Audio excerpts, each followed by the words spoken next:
حدیث قصہ سنی ہے سب نے؟ سنی ہے نا؟ جب کوئی پریشانی ہو نا، پتہ بتا رہا ہوں پریشانی دور کرنے کا، پتہ بتا رہا ہوں. جب کوئی پریشانی ہو نا تو ایک فرض بچھا کے گھر میں 2 رکعت نماز پڑھنا، ٹھیک، بنت محمد کو ہدیہ کرنا، اور سب گھر والوں کو بیٹھا کر حدیث قصہ کی تلاوت کرنا، اور جو حاجت ہو ان کے وسیلے سے مانگ لینا. یقین مانو مشکل بھی دور ہوگی، حاجات بھی پوری ہوں گی. ٹھیک ہے؟ حدیث قصہ میں شہزادی عالمیان فرماتی ہیں کہ جب یا حسین ابن علی لفظ ہے، اب میں بات آ گئی تو کرتا ہوں، فَلَمَّ اكْتَمَلْنَ جَمِيعًا تَحْتَ الْقِصَىٰ. ٹھیک، ایک لفظ ہے کمال، ایک لفظ ہے اکتمال. اکتمال کا لفظ حدیث قصہ میں استعمال ہوا.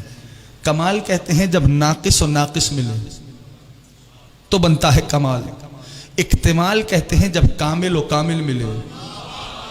باب افتعال سے ہے یہ. اکتمال کہتے ہیں جب کامل و کامل ملے تو اکتمال بنتا ہے. فَلَمَّ اكْتَمَلْنَ جَمِيعًا تَحْتَ الْقِصَىٰ، جب ہم سارے چادر میں جمع ہو گئے.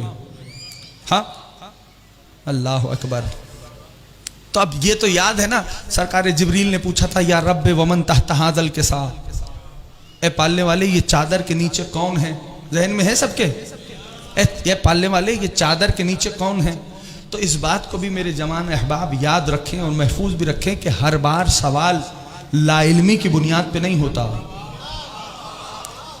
یا حسین ابن علی، ہر بار سوال لا علمی کی بنیاد پہ نہیں ہوتا. آپ پوچھیں گے کہ بلا دلیل کیا ہے؟ تو دلیل بھی قرآن سے ہی ہے.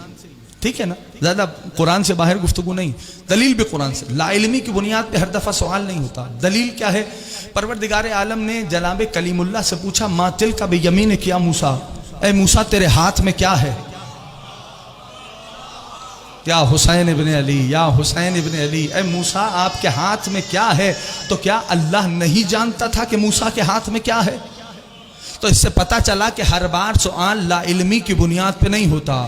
تو پالنے والے نے جیسے ہی پوچھا کہ اے موسیٰ آپ کے ہاتھ میں کیا ہے، تو جناب موسیٰ کہنے لگے پالنے والے یہ میرا عصا ہے، میں اس سے اپنی دمبیوں کو ہکاتا ہوں. جب کبھی دھوپ بڑھ جاتی ہے تو زمین پہ گاڑ کے اس کے اوپر خیمہ لگا کے اس میں آرام کرتا ہوں. تو موسیٰ کو چونکہ عصا سے بہت محبت تھی، کچھ کہہ رہا ہوں، تو موسیٰ نے پوری ڈیٹیل عصے کی بیان کرنا شروع کر دی کہ میں اس سے یہ کام کرتا ہوں. جبکہ خالق نے تو پوچھا تھا کہ یہ کیا ہے. یا حسین ابن علی، مولا حسین سلامت و آباد رکھیں.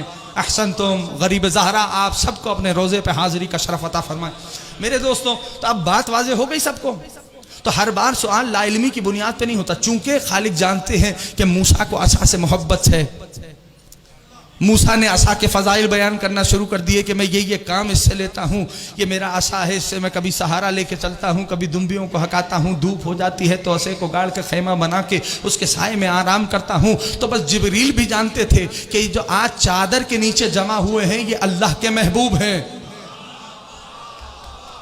یہ اللہ کے محبوب ہیں، یہ اللہ کے محبوب ہیں. اس لیے آج اللہ سے ان کی زبان سے، اللہ کی زبان سے ان کے فضائل سنے جائیں تو خالق نے کیسے تعارف کرایا، ہم فاطمۃ و ابوہا و بعلہا و بنوہا. یہ بھی بات آ گئی، موضوع حدیث قصہ نہیں ہے، کبھی فرصت ملی تو اس حدیث پہ بھی بات کروں گا، اسی خمسے نے مولا نے اگر توفیق دی. لیکن اس بات کو یاد رکھیے حدیث قصہ بہت قیمتی ہے. کیا تعارف ہو رہا ہے آسمان پر؟ ہم فاطمۃ و ابوہا و بعلہا و بنوہا. یہ فاطمہ ہیں، یہ ان کے بابا ہیں، یہ ان کے شوہر ہیں، یہ ان کے بیٹے ہیں.